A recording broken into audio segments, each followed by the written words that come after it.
অনেক বছর আগের কথা। একটা ছোট্ট বসতিতে এক ব্যক্তি থাকত যার নাম ছিল ইউসুফ হাসান।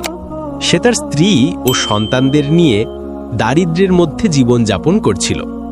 কারণ সে শিক্ষিত ছিল না, তাই তার অবস্থা সবসময় খারাপ থাকত।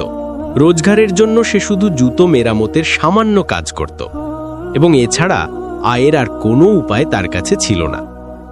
দারিদ্র্য আর অসুস্থতা ইউসুফ হাসানের জীবনকে দুর্বিষহ করে তুলেছিল। কখনো সে নিজে অসুস্থ হয়ে পড়ত, আবার কখনো তার পরিবারের সদস্যদের সাথে কোনো অপ্রীতিকর ঘটনা ঘটত। এই সমস্ত দুঃখ আর দুশ্চিন্তা তার মনের ওপর বোঝা হয়ে থাকত। সে প্রায়ই ভাবত, এই জীবন আর কতদিন এভাবে চলবে। একদিন সে তার বাড়ির পুরনো দরজায় বসে গভীর চিন্তায় ডুবেছিল। দারিদ্র্য, চিন্তা আর দুঃখের বোঝা তার চোখ থেকে স্পষ্ট ফুটে উঠছিল। হঠাৎ তার নজর আকাশের দিকে উঠল। পাখিদের একটা ঝাঁক উড়তে উড়তে বসতির ওপর দিয়ে যাচ্ছিল। এই স্বাধীনভাবে উড়ন্ত পাখিদের দেখে ইউসুফ হাসানের মনে একটা চাপা কষ্ট জেগে উঠল। সে ভাবতে লাগল, যদি আমার জীবনটাও এই পাখিদের মতো স্বাধীন আর চিন্তামুক্ত হতো। ইউসুফ হাসান আগে থেকেই বিমর্ষ হয়ে দরজায় বসেছিল। আকাশ থেকে নামতে থাকা চড়ুইয়ের ঝাঁক দেখে তার মন আরও ভারাক্রান্ত হয়ে উঠল। সে রেগে গিয়ে সেই পাখিদের নিজের বাড়ির কাছ থেকে তাড়াতে শুরু করল। আসলে ইউসুফ হাসানের এই অভ্যাস ছিল যে সে কোনো প্রাণী বা পাখিকে নিজের আশেপাশে দেখলে বিরক্ত হয়ে উঠত এবং তাদের ভয় দেখিয়ে তাড়িয়ে দিত। সময় বয়ে চলল।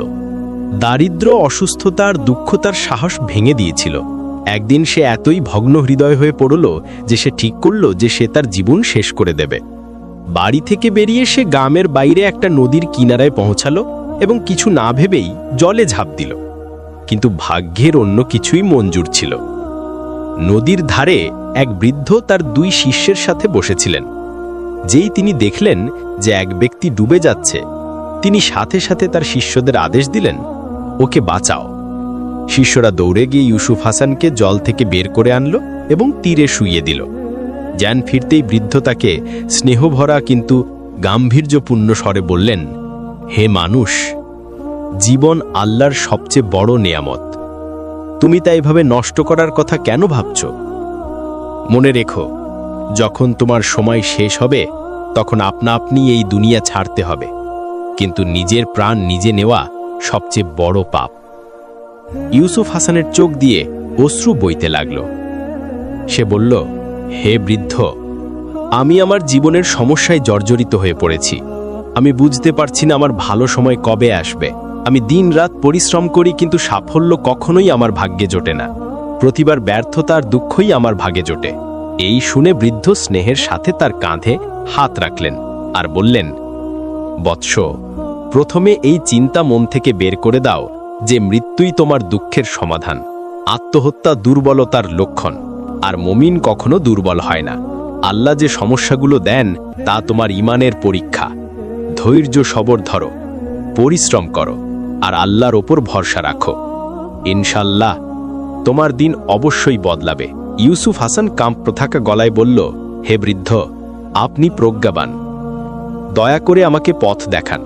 বলুন, আমার ভালো সময় কবে আর কিভাবে আসবে? বৃদ্ধ হেসে বললেন, সবার আগে আমার কথা মন দিয়ে শোনো। যদি তুমি চাও যে তোমার ভালো সময় তাড়াতাড়ি আসুক, তবে প্রতিদিন পাখিদের দানা দাও, বিশেষ করে সেই চড়ুইদের যারা তোমার বাড়ির কাছে আসে। এই শুনে ইউসুফ হাসান অবাক হলো এবং কিছুটা রেগে বলল, কিন্তু আমি তো চড়ুইদের মোটেই পছন্দ করি না। যখনই ওরা আমার দরজায় আসে আমি ওদের তাড়িয়ে দিই। পাখিদের সাথে আমার ভাগ্য বা ভালো সময়ের কি সম্পর্ক? বৃদ্ধ নরম গলায় বললেন, এটাই তো তোমার পরীক্ষা বৎস। প্রায়শই মানুষ নিজের দুশ্চিন্তার রাগের অবস্থায় সেই লক্ষণগুলোকেই নিজে দূর করে দেয় যা আল্লাহর তরফ থেকে রহমত হয়ে আসে। পাখিরা আসলে কল্যাণ ও বরকতের প্রতীক।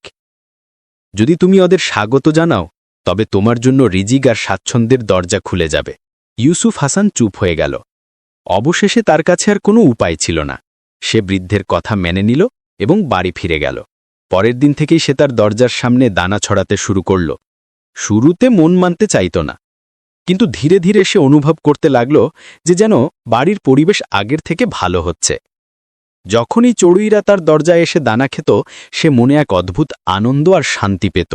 তার মন বলতে শুরু করল যে হয়তো সত্যিই তার জীবন বদলাতে চলেছে।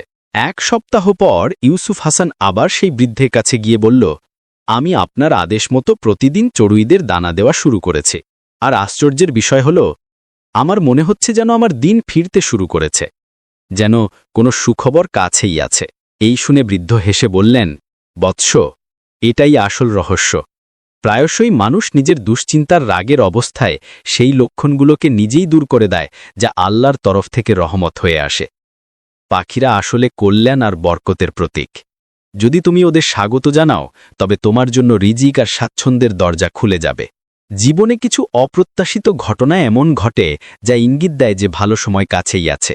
কিন্তু ইউসুফ হাসান গভীর দুঃখের সাথে বলল, হে বৃদ্ধ, আমার সাহায্য করুন। আমি আমার জীবনে সম্মানের বদলে শুধু অসম্মান দেখেছি। এই শুনে বৃদ্ধ কোরআন পাকের কিছু আয়াত তেলাবাত করলেন। ইউসুফ হাসান আদব আর শ্রদ্ধার সাথে শুনতে থাকল। তারপর সে বলল, আমাকে এই আয়াতগুলোর অর্থ বোঝান। বৃদ্ধ জবাব দিলেন, এই আয়াতগুলোর অর্থ হল আল্লাহই বাদশাহীর মালিক। তিনি যাকে চান সম্মান দেন আর যাকে চান অসম্মান দেন, আর তিনি নিঃসন্দেহে সব কিছুর ওপর ক্ষমতাবান। এই আয়াতটি ইউসুফ হাসান মনে গেঁথে নিল। হে আল্লাহ, বাদশাহীর মালিক তুমি যাকে চাও সম্মান দাও আর যাকে চাও অসম্মান দাও, আর নিঃসন্দেহে তুমি সব কিছুর উপর ক্ষমতাবান। সে পিপল গাছের বসে তার পুরনো কাজ অর্থাৎ জুতো মেরামতের কাজে ব্যস্ত হয়ে যেত এবং এই দোয়া বারবার পড়ত। কিছুদিন কাটল। হঠাৎ এক নতুন বিপদ তার দরজায় কড়া নাড়াল।